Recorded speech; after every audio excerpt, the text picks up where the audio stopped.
For tonight's video ay tuturuan ko kayo paano maggawa ng storage bin or container or lalagyan ng inyong mga dubya.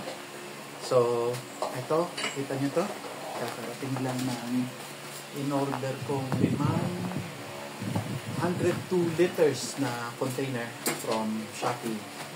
So, 2 days to 3 days yata na ship na. And also, meron tayong yung screen mesh.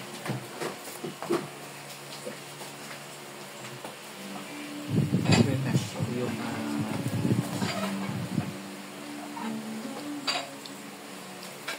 ito yung screen mesh, yung pantakip sa takip ng dubya para meron silang ventilation. So, ito, unbox natin.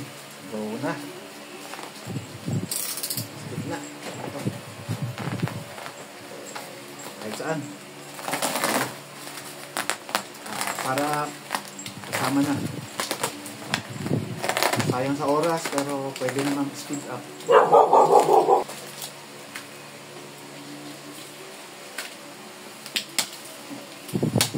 Careful lang din pag nagasgasan. Nakakaya pag may bumili. Binili kasi yung dalawang ganito ko.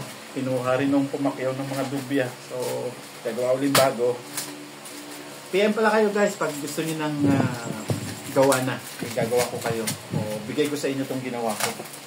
Siyempre, may konting additional. May shipping fee din eh. Saka konting effort, time. So, konting ano lang, konting dagdag lang for the effort.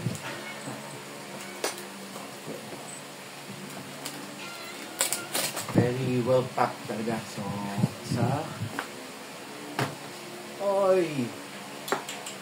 yun lang, may damage.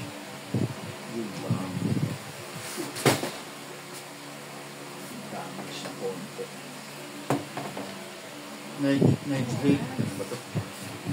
Negligible naman. Negligible damage naman. Pero magawa naman ng paraan. Hindi naman malaking ano. So, may konting crack lang. Siyempre, pag di-deliver, hindi maiwasan. Okay lang yan. Okay lang para sa akin. I-tape ko na lang o gawa na lang ng paraan. So, ganun talaga. Yan ko, may ibang nadamay. So, yun pala isang consideration guys, yung damages. Kasama talaga yan sa business. Kasama sa mga expenses. Kahit sa mga dubya guys, yung pagkuha ko, pagbilang namin ni Mrs. Maraming salamat ka pala. Shout out pala kay Mrs. At tinutulungan ako magbilang ng dubya. Hindi siya nandidiri. At malaking suporta. Gusto ko talaga magpasalamat. Shout out. Shout out naman dyan. Pati sa aking mga anak na supportive sa ating business. Pa-like naman and subscribe ng channel ko ha, pati ng Facebook page. Ilalagay ko sa comment section. Pakisuyo na lang guys. Huwag kayong mag-alala, ibibigay ko lahat ng sekreto at kahit anong tanong nyo, sasagutin ko. Bakit pa naman natin nasasarilinin ba yan? So, ang isa sa ating purpose, isa sa ating layunin or agenda or vision is mapalawak ang insect farming dito sa Pilipinas. Kasi may ano talaga, may opportunity talaga, may pera. So, hindi lang alam ng marami, pero maganda pa. Kumbaga sa networking, habang maaga pa, pumosesyon ka na. However, so ayan, wala pa naman damage so iba, very good. Yung ibabaw lang talaga na damage kasi siguro pag papak ng mga from ano pa yata ito, Quezon City. Ayan. Okay. Itong 102 liters, tatanong kayo, bakit 102 liters? Yung kasing unang kinuha ko, 110 liters, wala nang available. So, naghanap ako 110, wala nang available. So, ito ang sumunod, and then 90. Pero parang nakabayan ko yung sukat niya. Ayan.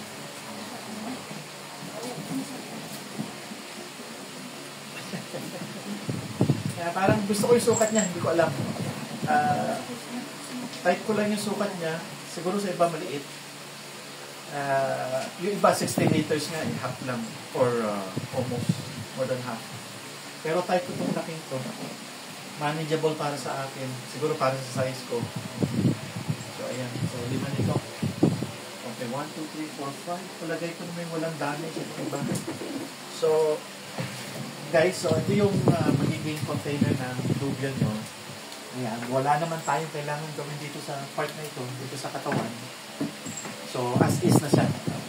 Ayan, ang atin lang kailangan gawa ng paraan ay yung takip.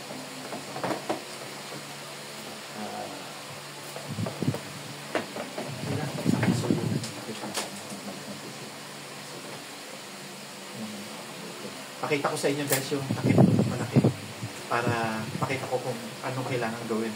Siguro alam nyo na naman lahat kung paano. Tanggalin nyo na. Thank you. So, pasensya na, matagal na ito. Itong una kong ginawa, yung malaki.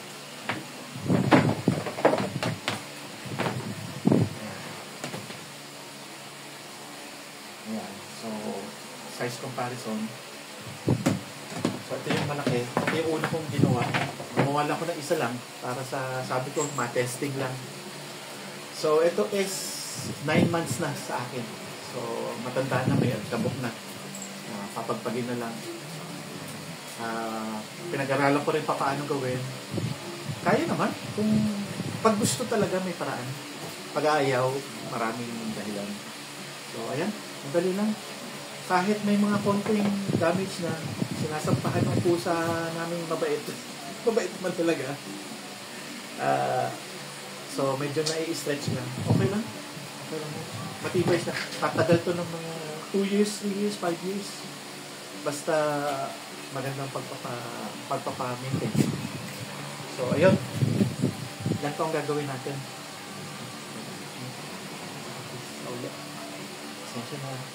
Okay. So, tuturuan ko kayo paano gagawin ito from this to magkakaroon ng screen mesh. So, kung mapapansin nyo, meron siyang outline dito. Ito. Ito na lang ang gagamitin ko. Ito yung ginagamit ko na dito na lang pinadadaan ko yung cutter. Ayan. Kita nyo to. Ito yung natira doon sa isang container na kinuha nung pumakyaw sa akin taga Pateros at saka taga Quezon City. Yan, sir.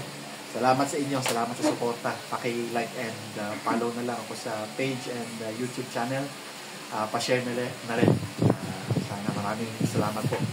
Appreciated po. Very appreciated. Simulan natin. Ano ba? So, kunin natin si aking pagkakatiwalaang cutter. Yan. Ever since ito na yung ating partner sa ating Dubia business. Okay, so papadaanin lang natin ng iguguhito natin. Ikot lang na ikot. And after a while, pwede natin tingnan or automatic na siya na mabubutas or malalampas na yung cutter natin. So, try natin. Okay na, ito na. I-ano lang, sa outline lang. Tadaanin lang. And another one. Maganda kasi sa outline, hindi mo na kailangan sipatin, kaya ano mo lang yung cutter. So, third na, fourth. Oh, guys. Ano na siya? Lumusot na.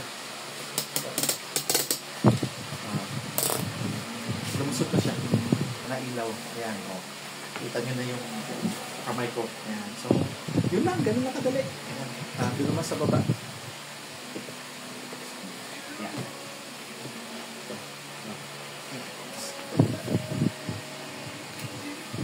Ito, outline.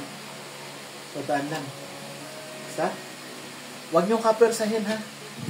Ano lang, simple lang. Ano lang, parang gumuguhit lang kayo ng pencil. Yun. Bukas na ulit. Okay. So, next nito, yung other sides. Oops. Yun. So, next is yung other side. And ang medyo mahirap dito yung ganito, yung edges ng yung edges doon medyo ayaw, hindi so, yan. Ayun natin.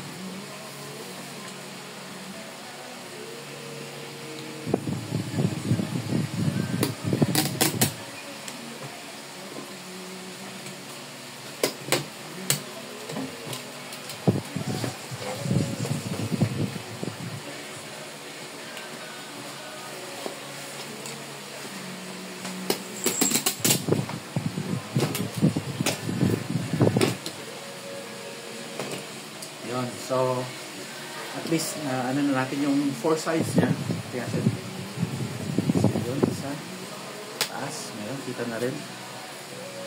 Sa baba. Yun lang, hindi sumama.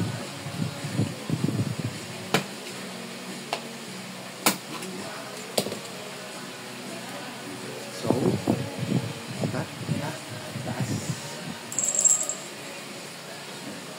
Taba. So guys, pag ganito, wag niyong pipilitin ha. Wag niyong masisira or mga ano. Better safe than sorry.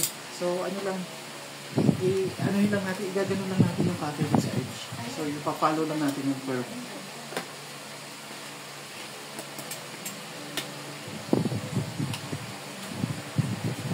Medyo kailangan lang ng konting in. Kasi edge siya. So siyempre, hindi nadadaanan ng 1, 2, 3, 4, 5 na ano, yung edges, hindi natin nagagano. So, ito medyo makapal. Medyo konting diin. Ito lang kaibahan sa edges. So, ginagawa ko yung taas, konting diin hanggang dulo. And then, yung baba, ganun din. Konting diin hanggang dulo. Ayan, medyo effort, medyo may ganun. Isa ulit.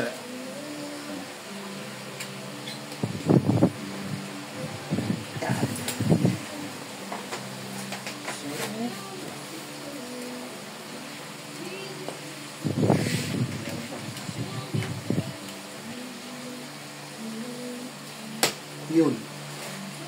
Ayun lang. So, ang nangyari, guys, ito yung medyo, ayan, so, ang nangyari, medyo may konting sumama. Okay lang yun. Pero, syempre, mas maganda, walang gano'n.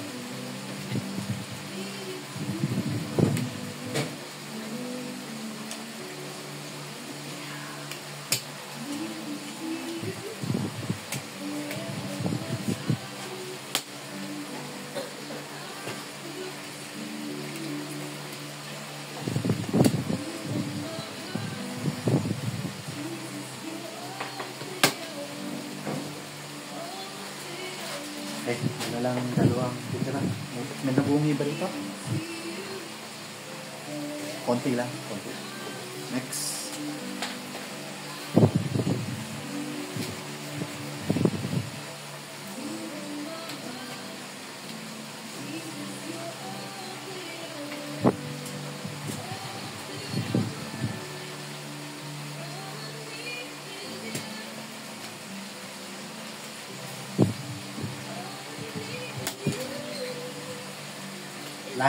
Last edge.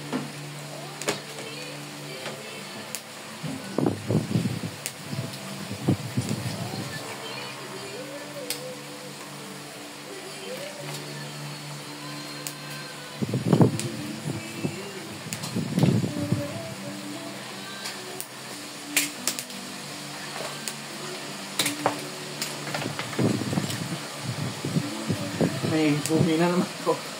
Okay lang. Okay lang yan, guys. So, okay lang yan. Okay lang yan. OCD ba? Hindi naman din. Ayan, guys. So, ito na yung ating takip na pangtubya. Ayan. So, lagyan na lang ng screen mesh. So, ganyan lang guys. Next video is bukod natin yung sa mesh and paano pagbubutas.